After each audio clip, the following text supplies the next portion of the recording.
최고위원 황명필입니다. 비상계엄 선포는 평화적인 대국민 메시지였을 뿐이다. 헌법 파괴 전문가 윤석열. 여단장에게 수색 계속 의견을 제시했을 뿐 명령한 건 아니다. 전 해병대 4단장 임성근. 헌법재판관 후보자를 발표했을 뿐 지명한 건 아니다. 대통령 권한대행 한덕수. 말 바꾸기와 꼼수, 부끄러움 없는 거짓. 이들은 어쩌면 이렇게 모두 비슷한 모습을 보일까요? 슬프게도 우리는 여태 이런 자들에게 대한민국의 경영을 맡겼습니다. 한덕수 권한대행의 월권이 헌법재판소에서 기각되었습니다. 상식적으로 누가 봐도 당연한 일인데 이 과정이 아주 가관입니다. 차라리 권한대행은 소극적인 권한만을 행사해야 한다고 말한 바 있지만 다시 생각해보니 나는 대통령이 준하기 때문에 내 권한이라고 생각한다고 말했다면 오만한 말 바꾸기의 오명만을 썼을 것입니다.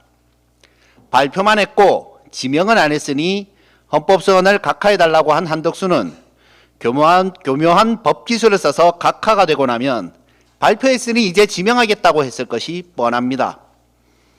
결국 말 바꾸기에 더해 꼼수까지 쓰는 저열한 인간임을 온 국민께 드러낸 것입니다. 대통령 놀이를 하다가 난가병에 걸려서 노구를 이끌고 선거에 나가 진짜 대통령이 되고 싶었으면 그런 우매한 짓을 안 했어야죠. 그래서 정치를 하려면 참모를 잘 써야 하는 것입니다. 졸지에 헌법재판관이 될 꿈에 부풀었던 윤석열의 대학 친구 이완규는 한덕수 권한대행의 주장으로 인해 바보가 되었습니다. 아니, 지명된 줄 알고 좋아했는데 그냥 발표였다고 얘기하면 사람이 뭐가 됩니까? 이런 거 초등학교에서도 너 지명된 거 아니래, 헛물 켰네, 얼레리 꼴레리 하고 놀림받을 일입니다. 그런데 이완규 씨도 똑같은 말 바꾸기의 달인이라서 억울해할 일은 아닐 것입니다.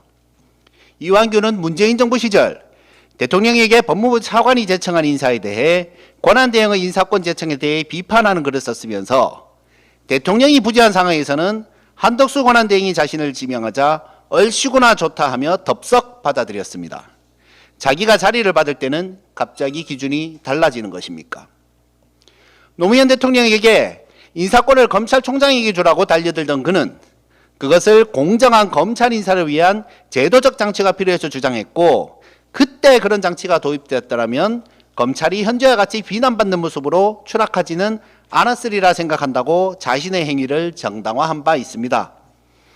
그 이후로 검찰의 모습을 바꾸기 위해 무슨 노력을 했는지도 모르겠지만 그런 생각이 있었다면 왜 친구인 윤석열에겐 공정한 검찰 인사를 위한 제도적 장치를 제안하지 않고 지금 내란 동조 혐의나 받고 있는 것입니까? 지금까지 이런 사람들에게 대한민국을 맡기고도 나라가 망하지 않았으니 과연 대한민국의 저력은 대단합니다. 이뿐만이 아닙니다. 열심히 자원봉사한 조민의 표창장 하나로 입시비리라며 온 가족을 괴롭힌 검찰. 그 검찰의 수장인 심우정은 자기 딸의 취업비리 얘기는 관대하기만 합니다. 우리 당 박은정 의원께서 지적한 바대로 조국 재판에는 21명, 이재명 재판에는 10명의 공판검사를 보낸 검찰이 국가를 한순간에 나락으로 몰아넣은 내란 재판에는 몇 명의 검사를 보냈는지 물었지만 법무부는 답변하지 못합니다. 최상목은 또 어떻습니까? 최상목 장관은 마은혁 헌법재판관을 임명하는 이유로 전임자가 여야 합의를 요구하셔서 그 뜻을 존중하는 차원이었다고 했습니다.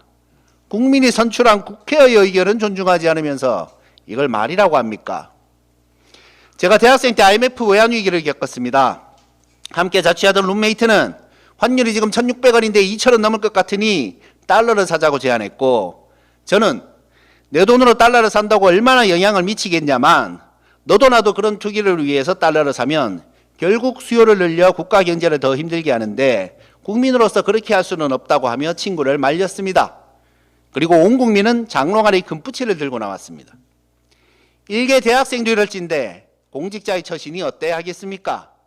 물론 자신은 장관이 되면서 외부의 자산 운영을 맡겼다고 항변하고 싶을 것입니다. 그렇다면 조국은 왜 문제가 된 겁니까?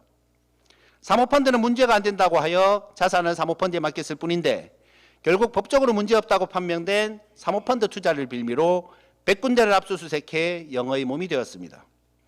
자신이 억울하다고 항변하는 조국의 대학 동기 최상목은 조국이 공직자 윤리 규정에 부합하는 방침을 따랐음에도 억울하게 당할 때 어떤 입장이었을까요?